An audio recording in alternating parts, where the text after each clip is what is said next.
É um terremoto que não deve ter sido muito sentido, mas deve ter, algumas pessoas no Acre devem ter sentido, porque ele é um terremoto muito profundo. Eu vou mostrar para vocês aqui um terremoto a 650 quilômetros de profundidade, que é típico dessa região. Também vou explicar para vocês por quê, mas esse foi o segundo maior terremoto da história do Brasil. Então é um fenômeno que eu achei que valia a pena mencionar para vocês. O maior terremoto que já aconteceu no Brasil foi no Mato Grosso, que foi magnitude 6,6. Esse foi magnitude 6,5. Então é praticamente idêntico, né? Exceto a questão da profundidade. A profundidade ela faz muito efeito, né? Quando a gente tem impactos na superfície da Terra, né? Então, vou mostrar para vocês aqui os resultados, né? Que a gente vai mostrando aqui. Então, vamos entrar aqui no sismógrafo primeiro, né? Então, mostrar para vocês que o sismógrafo aqui do observatório, ele capturou esse evento, tá certo? Então, a gente pode ver aqui que aqui em Brasília ele chega exatamente a 1h e alguns segundos UTC, 1h e 10 segundos UTC. Ele ocorreu exatamente a 55 minutos e 46 UTC, então ele chega em Brasília exatamente 4 minutos e meio depois da ocorrência. Então, depois de 4 minutos e meio, esse terremoto chegou para nós, e a gente pode ver aqui, eu vou pegar aqui, vou fazer aqui para mostrar para vocês, né? Então, aqui ele é um terremoto que chegou aqui com as ondas S e as ondas P, né? Então a gente pode ver aqui que foi um terremoto bem próximo da gente, né? E ele atingiu magnitude 300 aqui, o que não é uma magnitude muito grande. Para vocês terem uma ideia, os terremotos aqui no Peru, por exemplo, um que teve magnitude 8, se eu não me engano, há uns 2 anos atrás, ele chegou a bater 8.000 aqui. Então vocês têm uma ideia, esse foi um terremoto que o impacto aqui em Brasília foi 20 vezes maior do que esse. Mas, de qualquer forma, vale a pena mencionar porque é um fenômeno histórico, né? Que não é uma coisa muito comum, né? Isso aqui a gente consegue ver aqui o espectro, né, do terremoto. Você vê aqui que são todas ondas de baixa frequência, né? O que significa isso? E na realidade a gente vê que essas ondas são menores do que 1 Hz, né?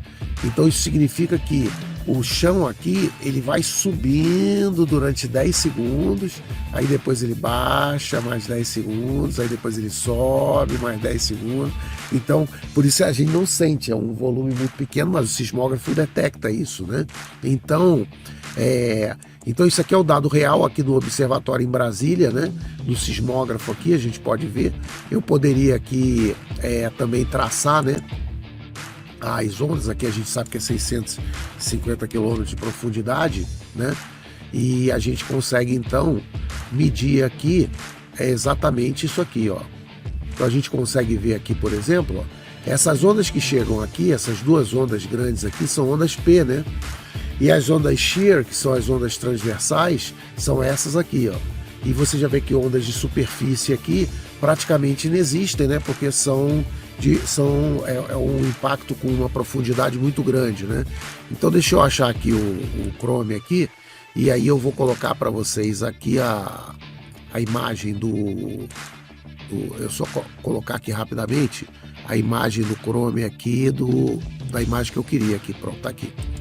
Então essa imagem aqui você vê os dados, né?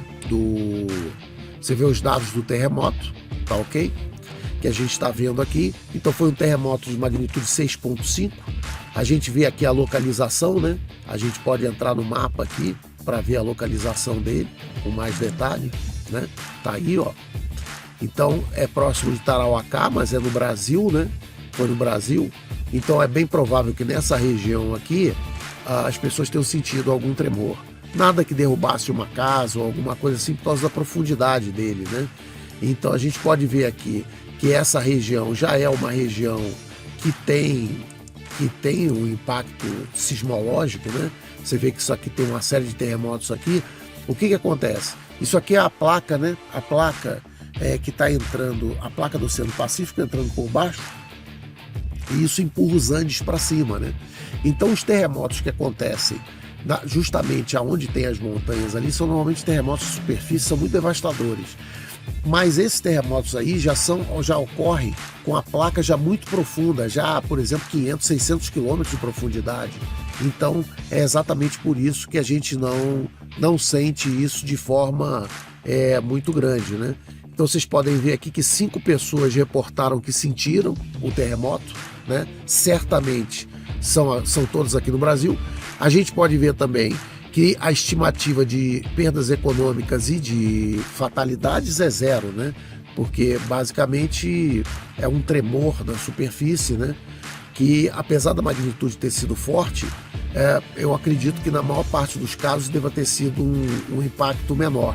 Mas eu não descarto a possibilidade de que em alguns locais, por questão de amplificação, né, eles possam ter tido uma tremedeira um pouco maior, dado que a magnitude dele é muito grande, né? Foi 6,5, é um terremoto poderoso, ainda mais para o Brasil. E como eu disse, então, foi o segundo terremoto na história do Brasil. Eu vou ver aqui se vocês têm alguma dúvida, mas a minha ideia foi tentar mostrar isso para vocês, porque é um evento muito raro, né?